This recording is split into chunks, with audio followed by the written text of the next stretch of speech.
നമ്മുടെ രാജ്യത്ത് നൂതനമായ പല ആശയങ്ങളും കടന്നു വരുന്നതായിട്ട് കാണുന്നുണ്ട്. അതൊരു പുരോഗമനപരമായ ആശയങ്ങളായിരുന്നുവെങ്കിൽ നമുക്കതിനെ സ്വാഗതം ചെയ്യാമായിരുന്നു. പക്ഷെ വെറുക്കപ്പെടേണ്ട ആശയങ്ങൾ ഉയർന്നു വരുന്നത് നമുക്ക് കാണാം. ചില പ്രവർത്തികൾ നമ്മൾ പ്രതീക്ഷിക്കാത്ത ആളുകളിൽ നിന്നും ഉയർന്നു വരുന്നത് നമ്മൾ കാണാം. കർണാടക ഹൈക്കോടതിയിലെ ഒരു ജഡ്ജി ഈ അടുത്ത സമയത്ത് ഏതാനും ദിവസങ്ങൾക്ക് മുമ്പ് ഓപ്പൺ കോടതിയിൽ ഒരു കേസ് പരിഗണിക്കുമ്പോൾ പടിഞ്ഞാറൻ ബാംഗ്ലൂരിലെ മുസ്ലിം ഭൂരിപക്ഷം താമസിക്കുന്ന ഒരു സ്ഥലം, അവിടെ കൂടുതലും മുസ്ലിങ്ങളാണ് അവിടെ താമസിക്കുന്നത്. അത് കൂടുതലും പാവങ്ങളുമാണ്. ആ സ്ഥലത്തെക്കുറിച്ച് അയാൾ പറഞ്ഞ എന്താണെന്നറിയോ? പാകിസ്ഥാൻ എന്നാണ്. അപ്പൊ ഇത് പറയാന്ന് പറഞ്ഞാൽ നമുക്ക് യഥാർത്ഥത്തിൽ ഒരു സാധാരണ പൗരൻ, ഒരു തൊഴിലാളി പറഞ്ഞാൽ പോലും അത് അധികപ്പറ്റായിട്ടുള്ള ഒരു കാര്യമാണ്. പാകിസ്ഥാൻ എന്ന് പറഞ്ഞാൽ ഇന്ത്യയിലെ ഒരു ഭാഗം പാകിസ്ഥാൻ എന്ന് പറയുക എന്ന് പറയുന്നത് യഥാർത്ഥത്തിൽ അത് അധികപ്പറ്റാണ്. പക്ഷേ ഇവിടെ അതല്ലല്ലോ. ഇവിടെ ഒരു ന്യായാധിപൻ എന്ന് പേരുള്ള ഒരാളാണ് ഈ പറയുന്നത്. ഇവനൊക്കെ ന്യായാധിപന്മാരാണോ എന്ന് ആദ്യം ഒന്ന് ചിന്തിക്കണം. കാര്യം ഈ രീതിയിലുള്ള കാഴ്ചപ്പാട്, അതായത് നമ്മുടെ ഭരണഘടനയിൽ സെക്യുലറിസം എഴുതി വെച്ചിട്ടുണ്ട്. എല്ലാ മതങ്ങളും ആർക്കും അവരുടെ മതങ്ങളിൽ വിശ്വസിക്കാനുള്ള അവകാശമുണ്ട്. അവർ വിശ്വസിക്കുന്നതുകൊണ്ട് മാത്രം അവർ പാകിസ്ഥാനിൽ പോകണം. അങ്ങനെ പറയുന്ന വിവരദോഷികളെ ഞാൻ കണ്ടിട്ടുണ്ട്. അത് ഞാൻ ബാക്കി കൂടുതൽ പറയുന്നില്ല, കാരണം എൻ്റെ അനുഭവങ്ങളായതുകൊണ്ട് എനിക്ക് പറയാൻ പറ്റാത്തതുകൊണ്ട് ഞാൻ പറയുന്നില്ല എന്നുള്ളത് മാത്രമേ ഉള്ളൂ. ഇനി ഒരു അവസരത്തിൽ ഞാനത് പറയാം. ആരാണെന്നും കൂടെ ഒരാൾ പറഞ്ഞ കാര്യമാണ് ഞാൻ പറഞ്ഞത്, ഞാൻ കേട്ടുകൊണ്ടിരിക്കുമ്പോൾ പറഞ്ഞ കാര്യമാണ്. അപ്പോൾ ഇത് നമ്മളൊന്ന് നോക്കണം. ഇത് നമ്മുടെ ഭരണഘടനയിൽ freedom to practise profess and propagate religion എന്ന ആർട്ടിക്കിൾ 25 ഫ്രീഡം ഓഫ് റിലീജിയനിൽ എഴുതി വെച്ചതിന് ശേഷമാണ് അത് മനസ്സിലാക്കുന്ന ഒരു ന്യായാധിപൻ എന്ന് പേരുള്ള ഒരാളാണ് ഈ ഇരുന്ന് പുലമ്പുന്നത് കേട്ടോ. ഇത് ഇപ്പോൾ അത് വലിയ പ്രശ്നമായി. അപ്പോൾ അതിൻ്റെ കൂടി ഇത് മാത്രമല്ല, ഒരു സ്ത്രീ അഭിഭാഷക അവർ പറഞ്ഞു, ചോദ്യം എതിർഭാഗം വക്കീലിനോട് അയാളെ അങ്ങനെയാണോ ഇങ്ങനെയാണോ ഏതെന്നോ അയാളെക്കുറിച്ച് ചോദിച്ചു, അതിലെ കക്ഷിയെക്കുറിച്ച് ചോദിച്ചപ്പോൾ ഇവരതിന് മറുപടി പറഞ്ഞു. ഈ ലേഡി ആ കേസിൽ ഒരു ഭാഗത്ത് അപ്പീർ ചെയ്യുന്നതാണ്. അവർ പറഞ്ഞു അത് അവർക്കറിയാം, അങ്ങനെയാണ് അയാൾ ഇതാണെന്ന് പറഞ്ഞു. നിങ്ങൾക്ക് ഇത് മുഴുവൻ അയാളെക്കുറിച്ച് അറിയാമോ? അയാൾ അണ്ടർവെയറിന്റെ കളർ നിങ്ങൾക്ക് അറിയാം അല്ലേ? ഇത് ചോദിക്കുന്നവനെ ഒരു നിമിഷം ഈ സീറ്റിൽ ഇരുത്താൻ പറ്റുമോ? ഒരു പെൺകുട്ടിയോട്, ഒരു സ്ത്രീയോട് ഈ രീതിയിൽ ഇത്രയും അപമര്യാദയായിട്ട് ഒരു പൊതുസ്ഥലത്ത് വെച്ച് പെരുമാറുകയാണ്. വേറെ എങ്ങുമല്ല, ഓപ്പൺ കോടതിയിലാണ്, മുഴുവൻ ആളുകൾ കേൾക്കെ. ഇത് പറയുന്ന ഈ മാനസിക രോഗിയെ ഒരു ദിവസമെങ്കിലും ഇതിൽ തുടരാൻ അനുവദിക്കാമോ? ഇത് മാനസിക രോഗമാണ് ഇയാൾക്ക്. അല്ലെങ്കിൽ ഇയാൾ പറയത്തില്ല. അതായത് ബാംഗ്ലൂരിലെ ഒരു പ്രദേശം പാകിസ്ഥാനാണെന്ന് അയാൾ പറയത്തില്ല. ഇന്നിപ്പോൾ അയാൾ മാപ്പ് ചോദിച്ചതായിട്ട് കാണുന്നു. അയാൾക്ക് മാപ്പൊന്നും അയാൾ ചോദിക്കണ്ട.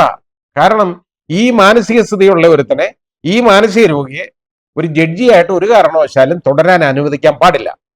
അപ്പൊ സുപ്രീം കോടതി അടിയന്തരമായിട്ട് അതിന്റെ 5 ജഡ്ജിമാര്, നമ്മുടെ ചീഫ് ജസ്റ്റിസ് ചന്ദ്രചൂഡിന്റെ നേതൃത്വത്തിൽ 5 ജഡ്ജിമാര് പെട്ടെന്ന് യോഗം ചേർന്ന് ഇത് അവർ സുവമോട്ടോ പെട്ടെന്ന് നോട്ടെടുത്തു.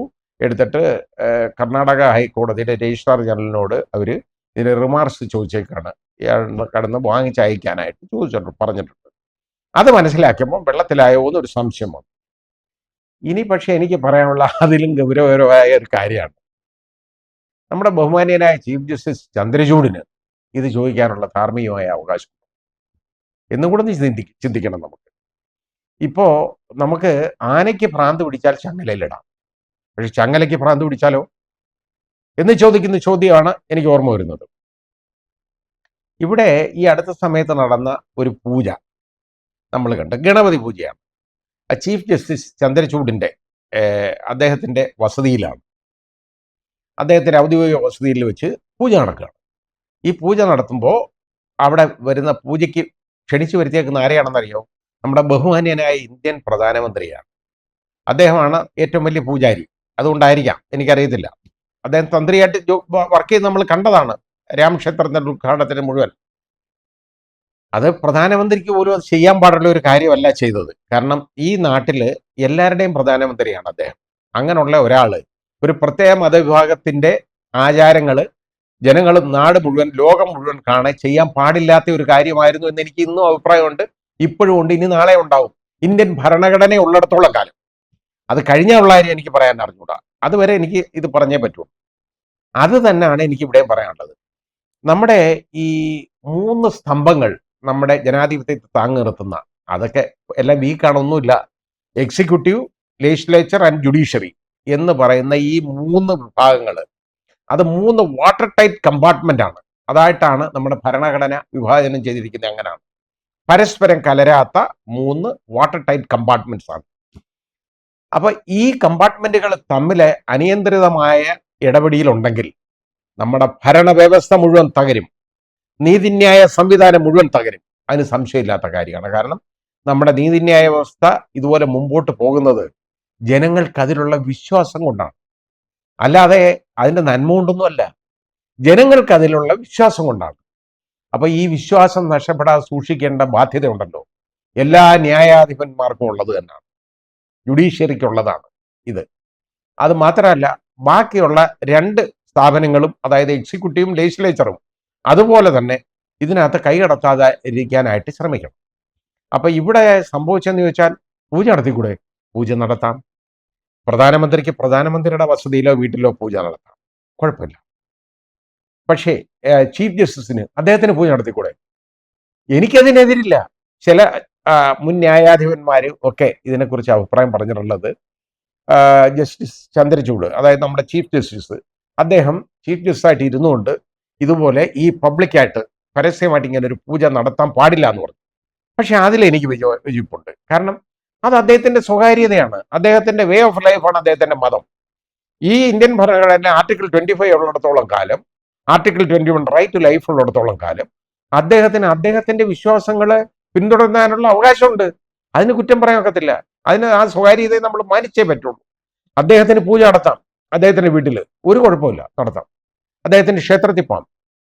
പക്ഷേ അദ്ദേഹം ആളുകളെ വിളിച്ചുകൂട്ടി പബ്ലിക്കായിട്ടൊരു പൂജ നടത്തുക എന്ന് പറയുമ്പോൾ അത് പ്രശ്നമാണ്. ഇന്ത്യൻ ചീഫ് ജസ്റ്റിസ് ഇവിടെ അതിനപ്പുറം അദ്ദേഹം കടന്നുപോയി കഴിഞ്ഞിരിക്കുന്നു. അദ്ദേഹം ഇന്ത്യൻ പ്രധാനമന്ത്രിയാണ് അവിടെ വിളിച്ചു വരുത്തുന്നത്.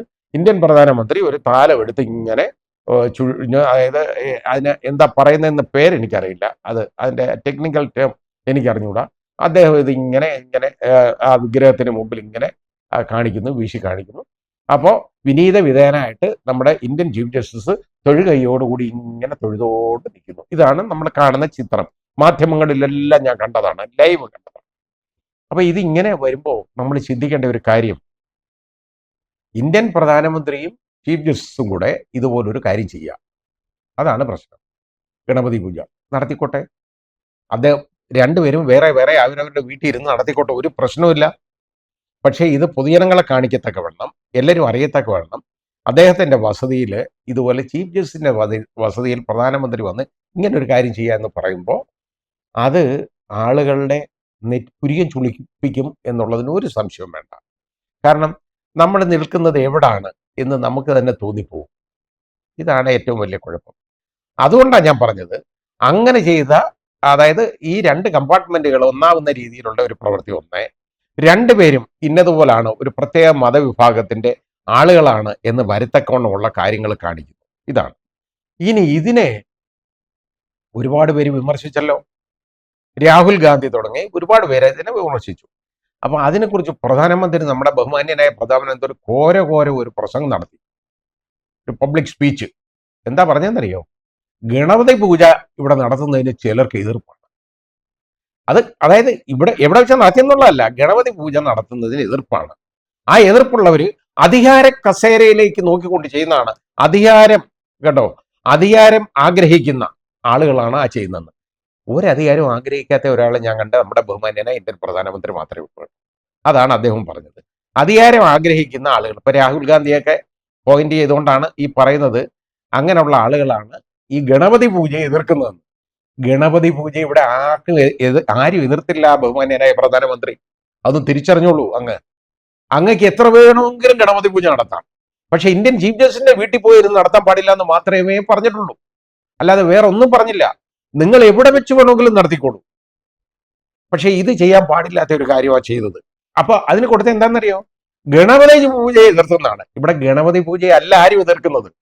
ഗണപതി പൂജ ഇന്ത്യൻ ചീഫ് ജസ്റ്റിസും പ്രധാനമന്ത്രിയും കൂടെ ചീഫ് ജസ്റ്റിസിന്റെ വസതിയിൽ വെച്ച് നടത്തിയതിന് മാത്രമാണ് ആ എതിർപ്പുള്ളത്. എനിക്കും എതിർപ്പുണ്ട്.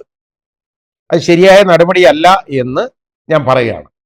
എനിക്ക് വളരെ ബഹുമാനമുള്ള, ഇഷ്ടമുള്ള ഒരു ചീഫ് ജസ്റ്റിസ് ആയിരുന്നു ജസ്റ്റിസ് ചന്ദ്രചൂഡ് ഇതേവരെ. പക്ഷേ അദ്ദേഹത്തിന്റെ ഭാഗത്ത് നിന്ന് ഇങ്ങനൊരു അതിക്രമം ഉണ്ടായത് ഒരു കാരണവശാലും സഹിക്കാൻ പറ്റുന്ന ഒരു കാര്യമല്ല. അത് അതിനെ ന്യായീകരിക്കാൻ പറ്റുന്ന ഒരു കാര്യമല്ല. അതിൽ നിന്ന് ഇനിയെങ്കിലും അദ്ദേഹം ഇങ്ങനെയുള്ള നടപടികളിൽ നിന്ന് ഒഴിയണമെന്ന് ഞാൻ അഭ്യർത്ഥിക്കുകയാണ്. ഇത് നമ്മൾ തിരിച്ചറിയേണ്ടത് എന്താണെന്നറിയാം. ഇപ്പോൾ എല്ലാവരും സങ്കുചിതമായ ജാതി ചിന്തയിലേക്കും മതചിന്തയിലേക്കും പോയിക്കൊണ്ടിരിക്കുന്നുണ്ടെന്നതാണ്.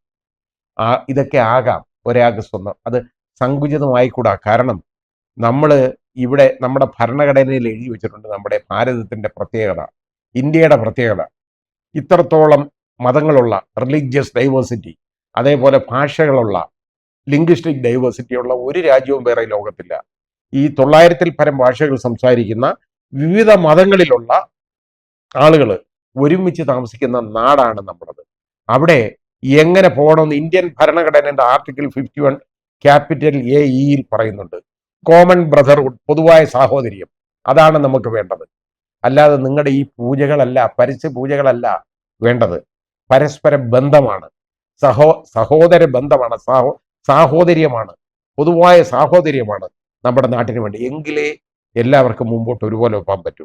പക്ഷേ നിങ്ങളുടെ ഈ രണ്ടുപേരുടെയും പ്രവൃത്തി ഉണ്ടല്ലോ, ഇത് അതിനെതിരായി പോയി എന്ന് പറയാതിരിക്കാൻ നിർവാഹമില്ല. ആ ഒരു കാര്യം കൊണ്ടാണ് ഞാൻ ചോദിച്ചത്, ഇന്ത്യൻ ചീഫ് ജസ്റ്റിസിനെ ഇങ്ങനെ ചെയ്തതിന് ശേഷം എന്ത് ധാർമ്മികതയാണ് ഈ പാകിസ്ഥാൻ എന്ന് പറഞ്ഞ പുലമ്പിയ ജഡ്ജിയോട് ചോദിക്കാനുള്ള ധാർമ്മികത എന്താണ് എന്ന് ചോദിച്ചാൽ അതുകൊണ്ട് മാത്രമേ ഉള്ളൂ, അല്ലാതെ വേറൊന്നുമില്ല. ഏതായാലും അതിനൊക്കെ ശക്തമായ നടപടി ഈ പാകിസ്ഥാനി ഉണ്ടല്ലോ, പാകിസ്ഥാൻകാരൻ, അയാളോടും വേണം. അതുപോലെ തന്നെ ആ സ്ത്രീയോട്, അതിലും എനിക്ക് പാകിസ്ഥാന്റെ കാര്യത്തിലും പ്രശ്നം എനിക്ക് എൻ്റെ മനസ്സിനെ ബാധിച്ചത് ആ സഹോദരിയോടുണ്ടല്ലോ, ഒരു അഭിഭാഷകയോട് ഇത്രയും മോശമായിട്ട് പെരുമാറിയ അയാളെ സർവീസിൽ നിന്ന് കളയാനുള്ള മാർഗം നിങ്ങൾ നോക്കുക എല്ലാവരുടെ. അതാണ് വേണ്ടത്.